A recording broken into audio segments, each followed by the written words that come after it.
Hi, I'm Kim. You're watching Kim Wilson TV. My channel is dedicated to helping victims of narcissistic abuse get free and stay free.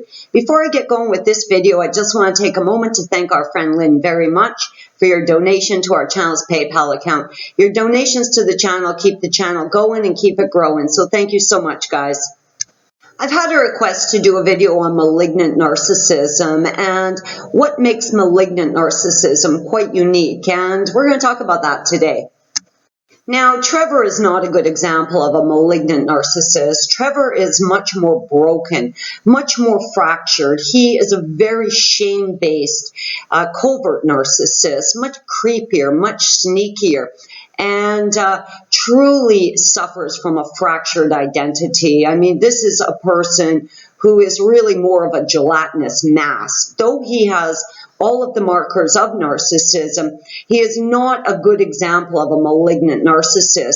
But we do have a great example of an absolute malignant narcissist in this female stalker. Now, as many of you know, this batshit crazy thing has been stalking me on social media, primarily here at the channel, for almost 18 months, relentlessly, leaving over 6,000 criminally defaming comments at my social media sites. I think 4,000 of which have been left here at YouTube.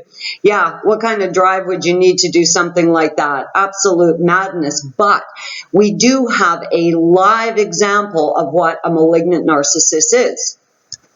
Now, a malignant narcissist is going to be more dangerous, more volatile, and the reason for that is you're going to see all of the markers of MPD. You're going to see all of the same characteristics, but it's going to be coupled with antisocial disorder. So certain aspects of the disordered personality character traits of a narcissistic personality disordered individual are going to be hypervigilant. They're going to be hyperactive. Now, some of the aspects that are hyperactive are going to be a delusional sense of power and authority. And we certainly see this with this batshit crazy woman that stalks the channel.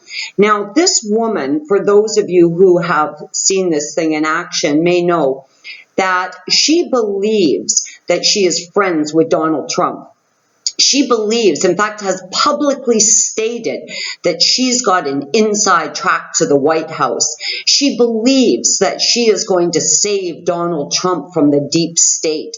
She believes that sitting all day long for 12 hours a day on Twitter retweeting is of some grand social importance, that she's on this great mission to save Donald Trump from the deep state and from being impeached. Like, it's absolutely bizarre. And no, she is not an American. She is a batshit crazy Canadian that lives in a state of utter delusion in a rental apartment that her daddy pays for.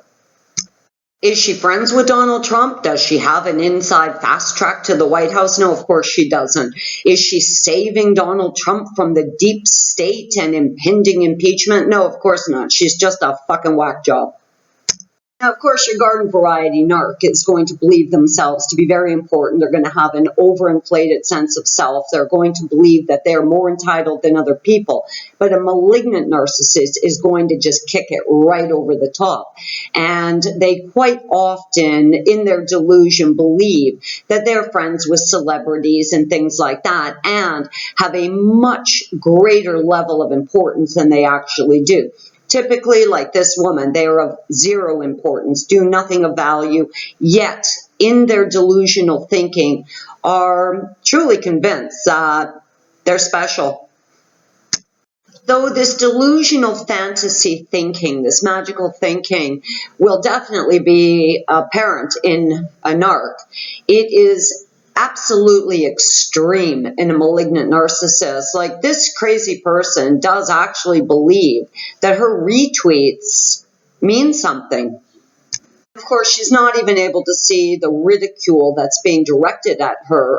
She sees this as an attack against her because she is so important in doing such great work.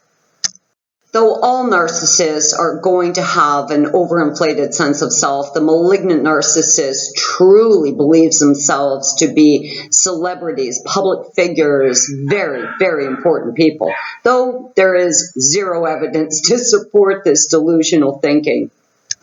Another area of hyper-inflated character traits is going to be a lack of consciousness, a real almost mental, psychological removal from reality. Now, narcissists are living in a delusional state to start with, but with a malignant narcissist, again, it's going to be so extreme.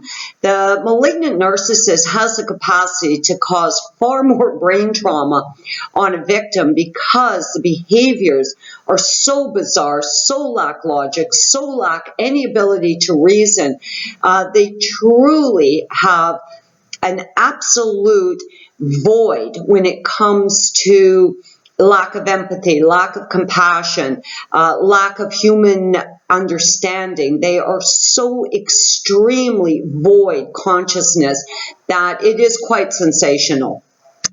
We've most certainly seen examples of this here at the channel from this female stalker. I mean, the types of allegations that she has made against me, I mean, just borderline on comedy. It's absolute madness. The depth into the gutter that they will go is bottomless. I mean, they have zero boundaries, where even your garden variety narcissist, just in a state of self-preservation, will even draw lines for themselves where they won't cross it, where a malignant narcissist, full speed ahead. I mean, no boundaries whatsoever. Now, there is one character trait that the narcs have that is really exaggerated in a malignant narcissist, and this is going to be paranoia. Now, this woman has been able to stalk me for 18 months, leave over 6,000 comments, say the most criminally defaming and slanderous things, and feel that she is above the law, feel that she will never be held accountable for these things. In fact, she is up on charges of these very things right now for someone else, but she had to go to court on the 25th of last month and decided she wasn't going to go to court, that she was too good for that. So a warrant was issued for her arrest. The malignant narcissist is so driven to harm people, to prove their importance, to prove their sense of self-worth, that they will cause themselves great harm trying to do this, where your garden variety narc is going to, have that self-preservation thing kick in more, where a malignant narcissist just can't reel it back in at all.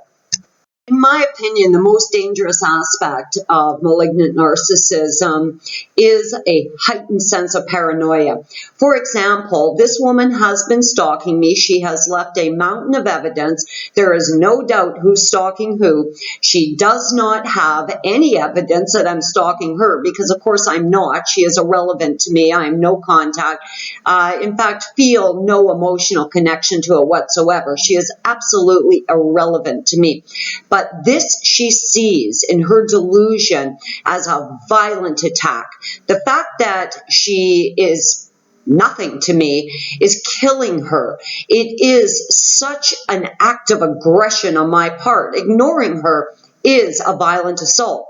So she has become hyper paranoid. She believes that my avoidance of her, my reluctance to acknowledge her is a violent assault. So it makes them highly volatile. Anytime you back a mindless wild animal into a corner, you have no way of knowing how it's going to come out. And this is what makes a malignant narcissist extremely dangerous. So if you suspect that the narc that you're dealing with is a malignant narcissist, you need to document everything and you need to get some distance from this creature. Right when you thought narcissism was bad enough, nope, in swoops a malignant narcissist with all of the same character traits, but exaggerated, as we've seen here with this female stalker.